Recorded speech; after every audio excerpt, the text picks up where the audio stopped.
میں جوائن کر لیا ہے امیر جماعت اسلامی کراچی منم ظفر خان صاحب نے۔ منم صاحب آپ کے وقت کا بہت شکریہ، اور چیئرمین آباد محمد حسن بخشی صاحب بھی ہمیں جوائن کر چکے ہیں۔ حسن صاحب آپ کو بھی ویلکم کریں گے۔ سب سے پہلے منم ظفر صاحب آپ کی جانب میں آؤں گا۔ سر یہ کام اگر پہلے کر لیا جاتا، جو کہ آج سے جس کا آغاز ہو رہا ہے، تو 27 قیمتی جانیں جو ہیں وہ بچ سکتی تھیں۔ کیا کوئی بھی کام کرتے ہوئے، کوئی بھی کارروائی کرتے ہوئے کسی حادثے کا انتظار ہوتا ہے حکومتوں کو؟ بہت شکریہ جناب۔ 27 افراد کی ہلاکت ہوئی، جاں بحق ہوئے جمعے کے دن حادثے کے اندر، جس میں مخدوش عمارت جو ہے وہ ڈیمولش ہو گئی پوری طرح۔ اور یہ بات بالکل آپ کی درست ہے کہ اگر سندھ بلڈنگ کنٹرول اتھارٹی اگر اپنا رول ادا کر رہی ہوتی تو آج یہ حادثہ پیش نہیں آتا۔ کراچی میں 588 عمارتیں ہیں جو سندھ بلڈنگ کنٹرول اتھارٹی خود کہتی ہے کہ جو انتہائی مقدوس حالت میں ہیں، اور اس میں بھی انتہائی سینسیٹیو جو ہیں وہ 51 عمارتیں بتائی گئی ہیں۔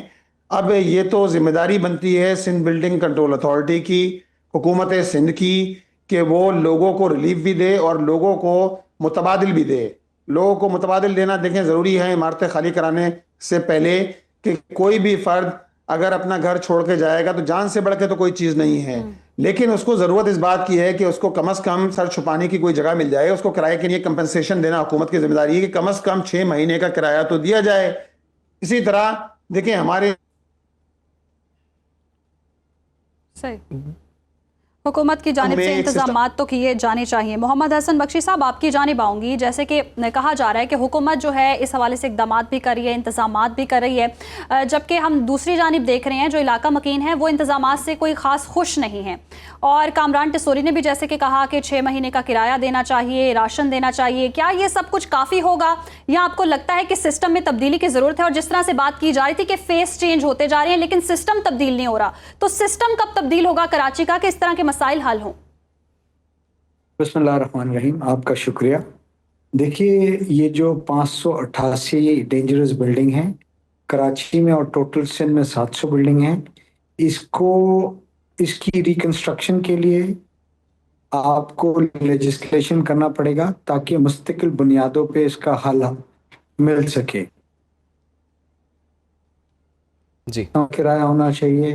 ہم نے ایک جامع پالیسی حکومت سندھ کو تجویز کی ہے، اور اس پالیسی کے تحت ہم نے کہا ہے کہ یہ جو بھی ڈینجرس بلڈنگ ہیں، اگر یہ جیکٹنگ ریٹرو فٹنگ کے ذریعے دوبارہ اپنی مضبوطی حاصل کر سکتی ہیں، جو کہ سسمک ریکوائرمنٹ کو میٹ کر سکتی ہے، تو گورنمنٹ کو اپنے کھاتے پہ اس کو کروانا چاہیے، اپنے اکاؤنٹ پہ کروانا چاہیے۔ اگر یہ جیکٹنگ نہیں ہو سکتی، یہ مضبوطی حاصل نہیں کر سکتی، تو اس کے مکینوں کو جو اس لینڈ کا اونر ہے وہ انشور کرے کہ 2 سال کا ایڈوانس کرایہ دے، تاکہ وہ ٹیمپرری جا کے کہیں ری سیٹل ہو، اور یہ کنسٹرکشن دوبارہ ہو ڈیمولش ہونے کے بعد، اور ان لوگوں کو آکیپنٹس کو اتنا ہی ایریا فری آف کاسٹ ملے۔ اب جو اس کا اونر ہے، اس کے کیا فائدہ ہے یہ کام کرنے میں؟ اس کا فائدہ یہ ہے کہ ریشو بڑھ چکے ہیں، اس پلاٹ پہ جو ایکسٹرا ریشو ملے گا اس پہ ایکسٹرا فلور بنا کے وہ اس سے اپنے کیپٹل انویسٹمنٹ بھی حاصل کر سکتا ہے، اور کچھ نفع بھی کر سکتا ہے۔ اگر وہ کرنے کو تیار نہیں ہے تو یہ بلڈنگ کی اونرشپ ایک اتھارٹی بنائی جائے، یا ایک کمپنی بنائی جائے، جس میں Pakistan engineering council, Pakistan association of builders and developers of Pakistan, اور آرکیٹیکٹ ایسوسیشن آف پاکستان، جس کو PKTP کہتے ہیں، architect and town planners association of Pakistan, ان کے نمائندے ہوں، کمشنر کراچی ہو، یہ پرائیویٹ سیکٹرز کی میجورٹی ہو، اس میں یہ کمیٹی بنائی جائے، یہ وہ زمین acquire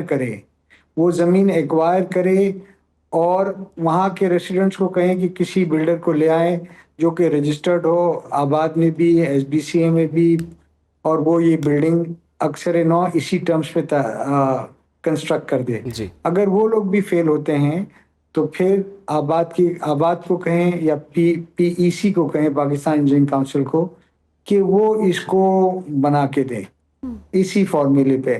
this is the only solution. نہ گورنمنٹ کے پاس کیپیسٹی ہے، نہ گورنمنٹ کے پاس کیپیبلٹی ہے کہ ان 700 بلڈنگوں کو ری ہیب کروائیں اس کے ریسیڈنٹس کو، نہ معاف کیجیے گا ول نظر آ رہی ہے۔ سو پرائیویٹ سیکٹر کو انوالو کریں، गवर्नमेंट का कोई लॉस नहीं होगा, गवर्नमेंट की गुडविल क्रिएट होगी और इंशाल्लाह ताला हमें बहुत सारे इदारों ने ये तजवीज़ दी है कि अगर आबाद इसमें मिलता है तो हम इसमें फ्री ऑफ कॉस्ट काम करने के लिए तैयार हैं। बिल्कुल मोहम्मद हसन साहब, आपने वैसे बड़ा जामे किस्म का प्लान आपने शेयर कर दिया है और देखना होगा कि गवर्नमेंट किस हद तक इस पर अमल दरामद करती है, दीगर इदारे किस हद तक ताउन करते हैं। लेकिन मोहन साहब, आपको क्या लगता है कि हुकूमत कितनी संजीदा आपको नज़र आ रही है? बज़ाहिर तो लग रहा है हुकूमत पर काफ़ी ज़्यादा दबाव था, जिसकी वजह से आज देख लिया हमने 2-3 और बिल्डिंग्स की बारी आ गई है, जिसे मैं कहता हूँ कि शायद ये मज़ीद 3 जो इमारतें हैं बदकिस्मत इमारतें हैं, क्योंकि इनकी पहले बारी आ गई है। ऐसा तो नहीं होगा कि इतनी देर में ये मामला ठंडा हो जाएगा और बाकी बिल्डिंग्स की बारी नहीं आएगी और फिर ख़तरात वैसे ही रहेंगे जैसे कि पहले थे? देखिए, ये तो आने वाला वक्त ही बताएगा। अब ये प्रेशर था, इन्होंने डीजी एसबीसीए को इन्होंने मुअत्तल कर दिया। इसी तरह अभी जो हसन बख्शी साहब ने बात की, बात बिल्कुल वैलिड है।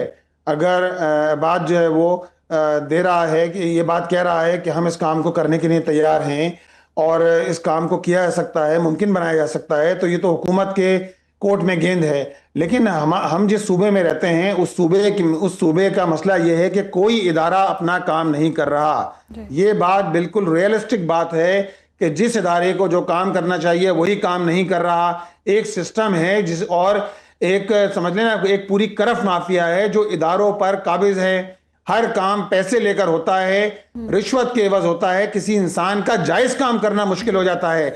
अब आप मुझे बताइए ना कि पिछले 5 साल में 1 लाख बिल्डिंगें बनी हैं इस शहर में, जिनमें से 15,000 बिल्डिंगें वो हैं कि जिनका नक्शा अप्रूव्ड है, जिनकी बाकायदा जिनकी जो है वो अप्रूवल ली गई है, और साथ साथ ये है कि जिसकी लीगल हैसियत है, जिसका पता है कि आर्किटेक्चर कौन है, आर्किटेक्चरल डिजाइनिंग क्या है, कितना सरिया है, कितना इसके अंदर सीमेंट पड़ा है।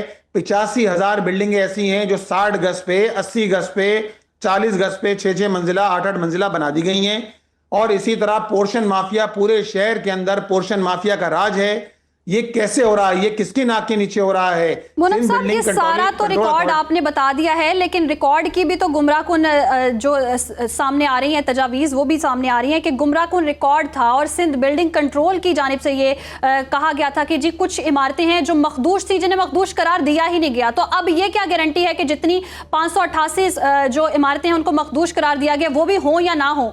जितना गुमराहकुन रिकॉर्ड है इसका एहतसाब कौन करेगा? अगर यही एहतसाब नहीं होगा तो फिर कराची वालों का तो कोई वाली वारिस ही नहीं है, ना जानों का कोई ज़िया है जितना, उस पर भी कोई ख्याल नहीं होगा फिर तो।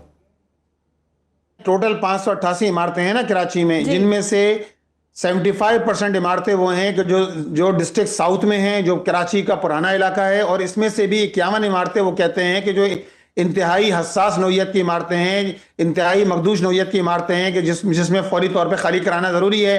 हम तो ये बात कहते हैं कि भाई आप लोगों को मुतबादिल दीजिए, मुतबादिल के बगैर ये लोग कहाँ जाएंगे? ये शूज़लेस लोग हैं, ये डाउन टू अर्थ लोग हैं, इनके लिए मुश्किल हो जाएगा कि वो किसी और जगह जाएं। इनको आप पैसे दीजिए, 2 साल का किराया दें, 1 साल का दें, कुछ तो दें आप इनको। और जो लोग डेथ हो गई है उनके लवाहिकीन को भी कभी इन्होंने ऐलान किया है, कल 10 मिलियन का ऐलान किया है कि हर फर्द को दिया जाएगा, तो बहुत अच्छी बात है जी। अगर आप ये काम कर 1 मिलियन दिया जाएगा, अच्छी बात है कि आप ही कम से कम ये अशोई तो कर रहे हैं आप। लेकिन सबके बावजूद इस शहर के अंदर हालात देखें ना, कोई महकमा ऐसा नहीं है कि जो अपना काम कर रहा हो। शहर के अंदर पानी नहीं है, शहर के अंदर बिजली नहीं है, 50% इलाके के अंदर इंफ्रास्ट्रक्चर तबाह हाल है। सिंध बिल्डिंग कंट्रोल अथॉरिटी का आपने देख लिया जो हादसा पेश आया कराची जैसे मेगा मेट्रोपॉलिटन शहर के अंदर, 55 घंटे और 50 घंटे के अंदर आपने ये पूरी अपनी कार्रवाई मुकम्मल की। ठीक है, इसमें टाइम जरूर लगता है, लेकिन आपने 55 घंटे 50 घंटे में कार्रवाई मुकम्मल करना कराची जैसे शहर के अंदर, तो ये तो खुद एक सवालिया निशान है इन सारे इदारों पर। लेकिन कहने का मतलब ये है कि अगर हुकूमत अपना काम अंजाम दे रही हो तो शायद ये मसाइल पेश ना आए। ठीक है, अलमिया ये है कि हुकूमत ही अपना काम नहीं कर रही, इदारे अपना काम नहीं कर रहे, बकिया जो है लोग परेशान आ रहे हैं। हुकूमत ही अपना काम नहीं कर रही है, इदारे अपना काम नहीं कर रहे हैं। मुनम जफर खान साहब हमारे साथ मौजूद थे, मोहम्मद हसन बख्शी साहब हमारे साथ आपके वक्त का शुक्रिया। और यकीनन कराची की सूरत-ए-हाल नई नहीं है, बहुत ही पुरानी है और फेसेस चेंज हो रहे हैं जैसे कि पहले भी कह रहे थे, लेकिन सिस्टम में कोई तब्दीली नहीं आ रही है, इदारे काम नहीं कर रहे, हुकूमतें काम नहीं कर रही हैं, जिसकी वजह से जी इंसानी जानों का ज़िया हो रहा है। लेकिन हैरानकुन बात यह है इसमें कि जिन इदारों ने इन गैर कानूनी तामीरात की इजाज़त दी थी, आज वही इनके खिलाफ अब कार्रवाई का आगाज़ कर रहे हैं, वही इन इमारतों को खाली करवा रहे हैं, वही इन इमारतों को अब गिरा भी रहे हैं। तो मेरा ख्याल है लोगों का उतना कसूर नहीं जितना इन इदारों का कसूर है जिन्होंने इसको इम्प्लीमेंट करवाना था। हम पुरज़्म हैं आपको आगाह करने के लिए। अगर आप दुनिया भर से हासिल होने वाली इत्तलात, मालूमात और ख़बरें जानना चाहते हैं तो अभी सुनो न्यूज़ का YouTube चैनल सब्सक्राइब करें और बेल आइकन पर क्लिक करें।